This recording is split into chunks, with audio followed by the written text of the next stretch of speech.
maybe we should bring this up in the next episode. But, and I'm obsessed with it. I got this protein shaker, okay? The protein powder shaker. It's got water in it right now. I'm cleaning it out. But it's got plastic blades on it so I could bring it on the plane. And I just hit this button and it blends. Oh, wow. That's cool. It's a blender I could bring to the airport. And it's allowing me when I travel for like a week at a time to take protein powder with me and just, well, it saves me a lot of money on, airport food and stuff. And, but you know what? I spent a lot of time obsessing on Amazon over it. And it wasn't until I learned that Dwayne Johnson was endorsing it that I'm like, oh, I have to get it. That's the high achiever in me coming out. Social proof. Social proof. Yes, I needed my social proof right there. So, hi, Leanna. What's going on? What are we talking about? My protein shaker that it's got plastic blades and you just hit it and it mixes the shake like that. And I clean it out in the hotel room and drag it through the airport, scare people on the plane with it. And it's great. Nice. Running a successful business often means dealing with stress, burnout, and exhaustion. That's why prioritizing your mental health at work is one of the most important decisions you'll ever make. Hi, I'm Leanna Lee. I'm Mike Vini, and this is Bettermental. Join us as we share tools, tips, and strategies to help you build better systems for health and business growth. Ready? Let's get to work. Yeah, we're back. Okay. Hi, everybody. Thank you. Yeah, thank you for joining us again, Tati. Everyone, Tatiana Garcia, licensed professional counselor. Have I got that right? Mm-hmm. And just to satisfy my own curiosity, is there a difference at all between the term counselor and therapist, or are they just interchangeable? I think there technically is a difference, but they're really just interchangeable. Because when it comes to, like, you can have, let's say, somebody who is a career counselor, or that's all that's coming to my mind for now, but like a school counselor, maybe? Yeah, school counselor. Yeah. So like there can be a difference when you look at like, okay, a guidance counselor is different from like a licensed therapist. And there can also be different kinds of therapists. There could be physical therapists, there could be speech therapists, and like, so, but I tend to go with therapist because that tends to be like an all-encompassing term for, and if you want to lengthen it, psychotherapist for a mental health provider. But there are so many different, there's also clinical social worker, there's also mental health counselor, licensed marriage and family therapist. So there's a lot of different terms you can use. Yeah, I didn't know social workers could provide mental health support until I met Mike, because I think you're one, like, I don't know if your current therapist is, or one of your therapists was a social worker. That's right. Yeah, my therapist is a social worker, and it's been incredible, And we've got several episodes actually on the different types of therapists and how to find one and all that too. Oh yeah! Oh my gosh, we did that ages ago. We should bring that back. I'm not even sure what it is. Yeah, we should do that. Yeah, but yeah, I was just curious. Thanks for answering that. What are we talking about today, Mike? Let me check my notes here. Oh. Yeah. Okay. So over the last episode, we got to know Tati a little better, a little bit more about her work, about her own personal history with mental health, how she switched from being employed into moving into the private practice and becoming self-employed, and just the kind of cool, interesting layers that make up her experience. And now I think we really want to talk a little bit more about anxiety and high achievers and see where that takes us. Yeah. And, the last episode we talked about high achievers, and I think, that was just a therapy session for Leanna and I. So thank you again for that wonderful episode. It really, really was. And you shared about your own self, both Leanna and I share that with you. But let's just go a little deeper right now into high functioning anxiety. Like, can you just describe that just a little more and maybe just paint a picture even as a business owner, what that might look like? And how do you know if you have it or not? Definitely. Yeah. So first, thanks again for having me on. So what high functioning anxiety describes is, and the reason why it's called high functioning is because these individuals tend to be functioning very well. Like high functioning is a clinical term. And so it doesn't necessarily mean that you're any better than other people or anything like that, or that low functioning people are worse or anything like that. It's just more about, are you able to achieve the things that encompass day-to-day life? So, on a basic level, that is caring for your daily needs, hygiene and nutrition and, caring for yourself. And then also, when it comes to work or career, whatever that might look like for you. And so somebody who is on the high functioning end is, on the outside appears to be doing well. So maybe you're doing well in your career.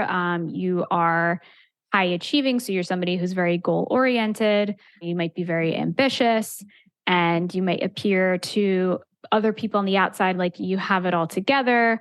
You are doing very well, and you tend to go above and beyond when it comes to expectations. However, this is contrasted with on the inside, you are putting a lot of pressure on yourself. You have very high expectations, and there can be an underlying current of a fear of failure that can lead to anxiety and this worry of, okay, well, if I don't put these unrealistic expectations on myself, then everything's going to fall apart. And, I'm going to be a failure. I'm not allowed to make mistakes. I need to say yes to everything and everybody. Otherwise, things are going to go terribly. So there can be underneath this achievement and success, this kind of underlying current of, okay, I'm doing well, but if one thing kind of falls out of place, or if I don't stop working and continuing to stay busy, then, it's going to be a disaster. Follow-up question. This just occurred to me. Does high function anxiety, so if that one brick falls, if that one little thing falls apart, does it become low functioning anxiety? So as in, we have a spectrum of anxiety here. Is low function anxiety more on the worse end, or is it simply just a different experience based on your functionality? Does that make sense? Yeah, I think it can be both. I mean, it really depends on the specifics of what you might be experiencing, but what characterizes, let's say, quote unquote, low functioning anxiety is that the anxiety is getting in the way of the things that you need to do. So whatever that is for you. So maybe somebody is having panic attacks and it is, interfering with their ability to go to work.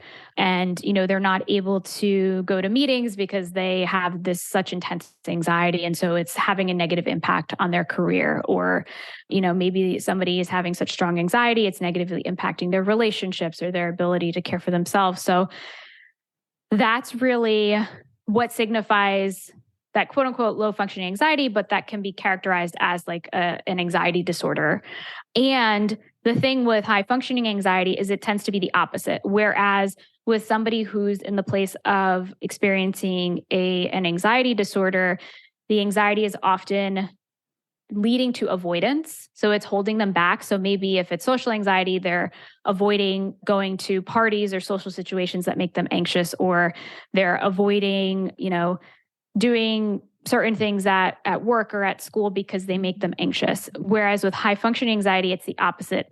That anxiety propels people forward into taking action. So rather than avoiding things, they're kind of going all in and, doing more and more, when even though it appears to be taking action and not avoiding, it's actually in and of itself is a form of avoidance because... Oh, that's interesting. Yeah. Sorry. No, that's okay. Yeah. So that avoidance is often of, okay, the uncomfortable thoughts, the overthinking, the fear of whatever negative consequence. If I don't do this, if I say no to this person, I'm going to lose my job, or, so there is a level of avoidance, but it's just that it's not that the person is like staying behind in non-doing. Oftentimes it is overdoing. in always staying busy and difficulty relaxing, in feeling like I don't deserve to take a break or I'm not allowed to because I need to keep going. Is this sounding familiar, Mike? This is so it's so interesting because to me, I think you offer such an important service, because to me what it sounds like is that this is very socially acceptable anxiety. Yeah. Like, this is what we want professionals to have. We want them to have this drive, this like hustle culture, and so I imagine not too many people go to therapy for high functioning anxiety because they're just like, I'm driven, I can do this. Like, I've got all this, like, I'm fine, I'm rich, I'm getting stuff done. And it doesn't occur to them that they're probably going to die of a heart attack at 40. Mm-hmm. Yeah. So that's, sorry, Mike, I think you were going to say something, but that just occurred to me. No. I mean, this, like I said, the last episode, this is great hearing all of this, but just for me personally, this is really uncomfortable. I am both high functioning and low functioning depending on the day. But I wanted to ask you, there's a quiz that I learned about that people can take, right? And where might that quiz be, and what's the name of it? So it's the high functioning anxiety quiz. You can go to HFA, so as in high functioning anxiety, hfaquiz.com. And I just walk you through, it's basically a list of, okay, does this sound like you? Mm-hmm. And then it will tell you whether or not you are experiencing high functioning anxiety. And if that's the case, then I give you some resources to help you kind of take the first steps to get started in coping with it. Okay, thank you. So right now, we're going to do something that I don't know if you were expecting or not, but we're just going to completely turn the tables on you here, okay? And we're each going to bring a small problem to you and want to get your feedback. And I just want to know, will you take us promoting you right now on Bettermental for exposure in place of cash or insurance for a mini therapy session? Well, I love the idea. I'll definitely take the promotion. However, just, this can't be a therapy session just because of, I can't risk my license. I know. Yes, that's right. For her license, this is not an actual therapy session, but this is going to be a moment. So, Liana, let's start with you. Do you have something that you want to bring to Tati? Well, I'm curious to know, so as a high achiever, I can't tell you what type of anxiety I have. I've always thought of it as sort of a generalized anxiety, but it could very well be high functioning. I don't know how I'm with you, Mike. I don't know how functioning I am some of the time. And it could be both. You could fall into both. Yeah. And it could be both. Yeah. I've never been diagnosed with anything other than PTSD, which is, a whole other anxiety ballgame. So I've had some pretty intense depression over the past 6 months with back-to-back busy seasons at work. So as you can imagine, that's taken up a lot of time and energy. So I'm now in a very, very slow recovery mode. And I don't know if how many of your clients experience this, but so being a high achiever, being someone who is naturally quite anxious, and someone who has to really kick work back into gear again soon, even though I'm only just getting out of a busy season, what advice would you have for someone who does need to slow down, but is constantly aware that things need to continue happening, the wheels need to continue turning? How do you kind of suggest that clients juggle that recovery with maintaining day-to-day life, if that makes sense? Yeah, no, and I think that's an excellent question. And so anytime you're in a period of recovery, that is the best time to start to integrate any sort of habits that are helpful for you to care for yourself and your mental health, because it tends to be harder to try and add new things in when we're in a place of busyness and overwhelm. Not to say that it's impossible, but like if you have the benefit of having a period where maybe things are slower or, where you're taking time off, that can be a great time to identify, okay, what are the things that are important for me to do to care for myself, to care for my mental health? I like to call them baseline habits. And so these are the things that kind of help you to stay at like baseline of caring for yourself, like the non-negotiables. And so, that can look like sleep. So identifying how much sleep do I need, because sleep is one of the most important, if not the most important thing when it comes to caring for your mental health, because during sleep is when our emotions are processed.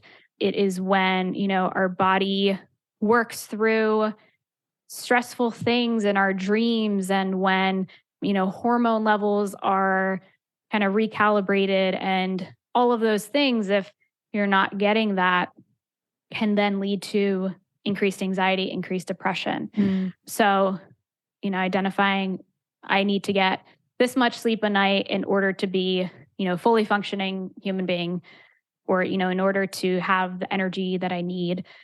Identifying, okay, is it important for me? For some people, it's, maybe journaling regularly to check in with yourself and your emotions, or maybe it's meditating, or maybe it's exercise, maybe it is socializing with others. So really checking in with yourself. What are the things that help me feel my best? And doesn't mean that you need to like check them off a list, because that could be the high achieving tendency of like, okay, now let me make a plan. Going too far in the other direction, maybe. Yeah, exactly. So it's not about like criticizing or judging yourself if you don't get those things or do those things all the time, but it's just about identifying what's important for you and then doing your best to try and stick with those things. And if you can't, it's okay. And I think that is like an underlying theme that I like to encourage for anybody who's high achieving, is the concept of self-compassion, because there can be this tendency to have a very strong inner critic and to be very hard on ourselves. And if things aren't perfect, or if they don't go according to plan, then there can be all of this judgment and discomfort and anxiety and pressure. And so kind of trying to let go of that and asking yourself, okay, how can I speak to myself like I would to a friend? So anytime that things don't go according to plan, or you're feeling more overwhelmed than usual, if you're continuing to be hard on yourself, you're just adding on to the stress and the pressure that you're already feeling. So approaching yourself with self-compassion can help to make it so that your days are easier to navigate, because you're being that kind and supportive source for yourself, rather than being like another weight that's adding to the pressure or the stress that you're already feeling. And then kind of practically, I would suggest kind of touching on, I think this is the last episode where I talked about boundaries, but it kind of goes hand in hand with that, assessing what are the boundaries that you need to maintain in order to make what you're doing sustainable. So many times, we can go in these cycles of like going all out and like, working all hours of the night, for example, and like never taking time to recharge. And then you lead to this point of like, okay, I need to crash. Like I have nothing left to give. And the extreme end, that can be burnout, which is that concept of like, I have basically nothing left to give, and you completely exhausted yourself emotionally, mentally, physically. So to avoid that, I think it's important to assess, how can I integrate this rest and recovery into my everyday?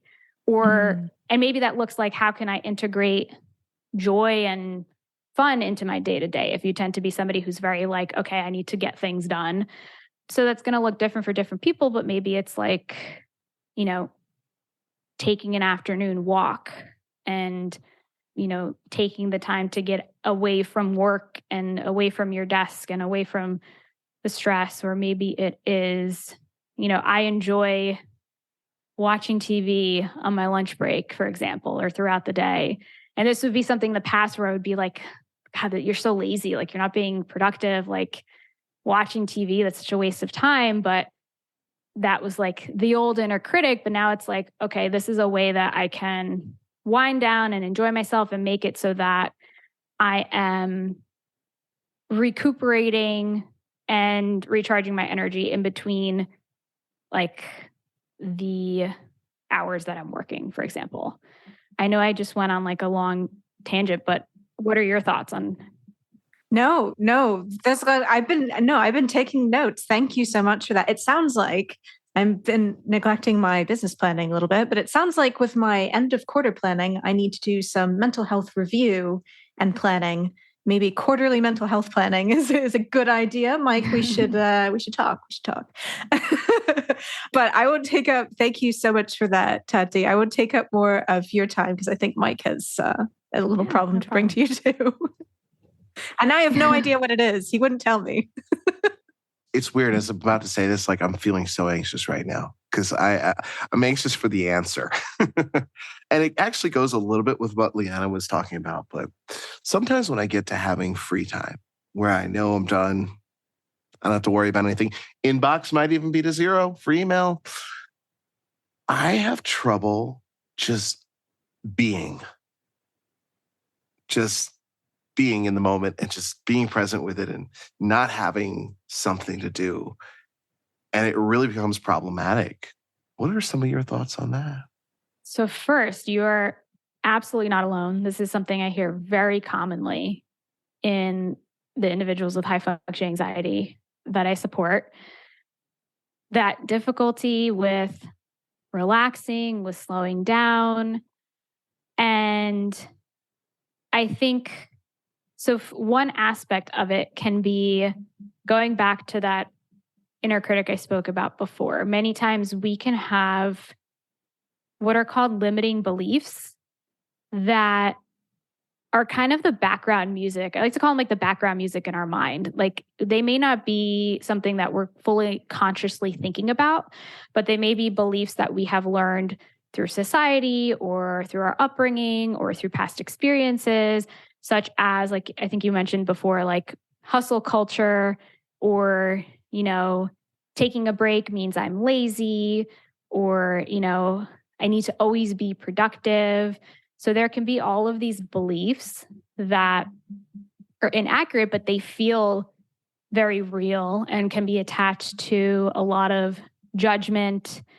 And maybe it was, for example, always seeing, like for me, it was always seeing my parents being busy, like, and always being productive and always, working a lot and never slowing down. And, even when they weren't working, doing like yard work on the weekends and all this other stuff. And so if that was something that you saw growing up, for example, maybe it was parent, caregiver, or whomever, then it can feel like, well, this is just the way that things are. And because as humans, we tend to just unconsciously repeat these patterns, you might not even be aware that it's happening. So first is looking at, and I like to think of that as like the root of what's causing these beliefs that you might have around rest or just being or taking time off, and really looking at and questioning them. Like, Mike, are there any beliefs that resonate with you? You don't have to share if you don't want to. Hot seat. Whoa, no, I absolutely. I mean, I was thinking of a few myself. I'm taking like all these notes right here. Like, I mean, I'm thinking of growing up, that I saw my parents do this all the time. They would just have to like make up stuff to do sometimes. And I think that that's stuck in my head. Also, it's a control thing because I feel like, going with the theme of the whole season here, when I'm doing something, I'm feeling in control. But when I'm just doing nothing and allowing, it's like I'm not in control. I'm completely surrendered. And it's like, well, why would I want to do that?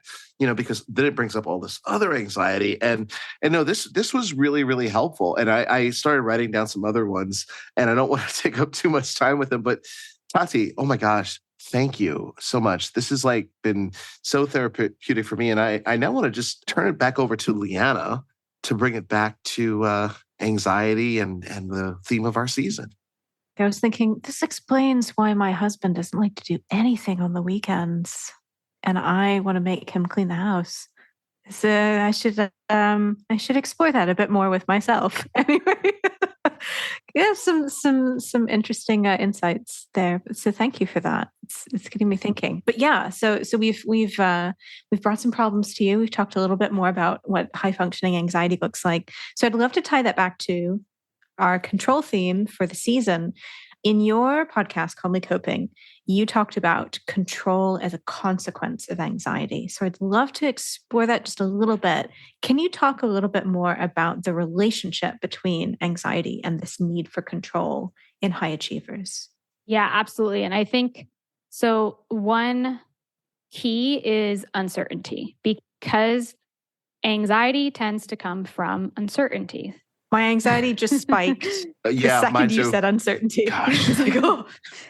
Exactly. Because, we want to have the answers and, we want to know, especially as high achievers, okay, is this going to result in a positive outcome? What could possibly happen here? So anytime there's any degree of uncertainty, there is the possibility for anxiety to arise. So maybe it's uncertainty of like, okay, what's going to happen during this meeting that's coming up? And maybe with anxiety, your mind can tend to go to the possible negative things or the worst case scenario. And so it's not necessarily a rational way of looking at things, but it can feel very real that, okay, even though I know it's not likely that the worst case is going to happen, it feels like it's still a possibility, and that if I don't think about it or worry about it, then it might happen. So I need to do what I can to mentally prepare for this. And so that's when control can come into place, because we can try to control things as a way of coping with that uncertainty, because it's so uncomfortable to feel like we don't know the outcome or like we don't know what's going to happen.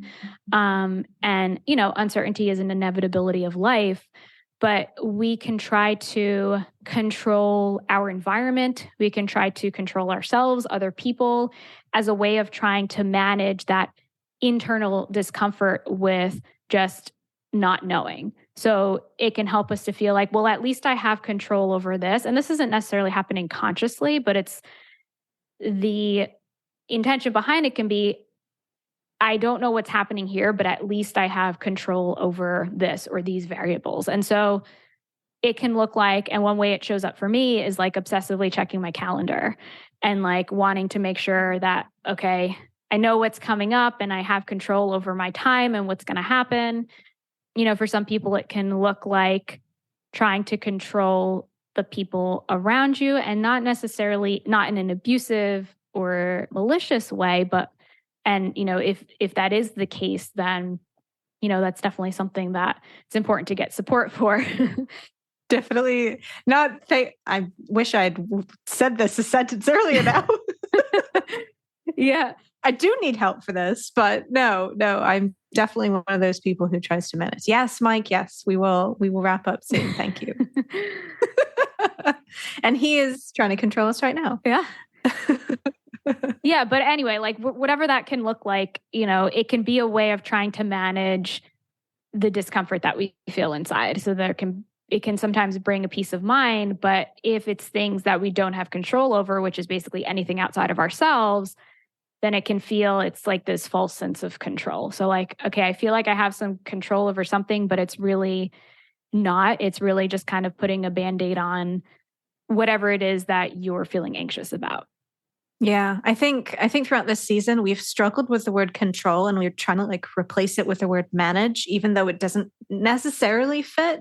But manage seems to be more of a proactive way to kind of recognize that you can't control everything and just sort of like put pieces into place. But that's just a really, really basic. I don't know. Back me up here, Mike. We've really struggled with this, haven't we? We've struggled. We're both control freaks, and we're trying to like define our own need for control. It's very meta and very weird. A very weird experience to be talking about on a podcast. Oh my goodness. Yeah, it is. I mean, this has just been incredible. But in the name of time, we do have to wrap up here. And I want to ask, where can people learn more about you, and what resources do you have? I know you have like a course, a podcast. Can you share all that with us?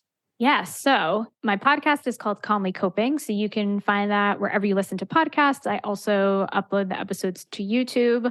My website is becalmwithtati.com, and you can find high functioning anxiety resources there. So I have The quiz there, the high functioning anxiety quiz that I spoke about, I have a free training on how to overcome high functioning anxiety that you can sign up for there. And then also a free course on, if you are struggling with what Mike described, I have a course on how to calm your mind so you can finally relax. That would be a great fit. Mike, you better sign up for that. Oh my. Well, I just want to say thank you so much for just how you're showing up in the world. I mean, thank you for being on our show, but thank you for just all that you're doing and the amount of people for being there. Yeah. Thank you so much for this. And I honestly wish, I was anxious coming into this recording. I've got a lot going on this week, and I was just like, do I really want to do this? But I'm so glad we did this, and I wish we had twice as much time because I still have lots of questions and stuff. But I hope this is the beginning of a beautiful friendship, Tati, and we get to chat with you more, not necessarily on air, but hopefully in private, and just have more cool conversations about anxiety and mental health. Yeah, absolutely. It was a great conversation, and thank you so much for having me. Thank you. Take care, everyone. Bye. Bye. Thanks for listening. You can learn more about the resources we mentioned or connect with special guests by checking out today's show notes at bettermental.fm. And if you liked this episode, keep in touch by following us on your favorite podcast app. In the meantime, we'd love to hear what you think about the show. So DM or mention us on Twitter at BettermentalFM. Thanks again, and see you next time.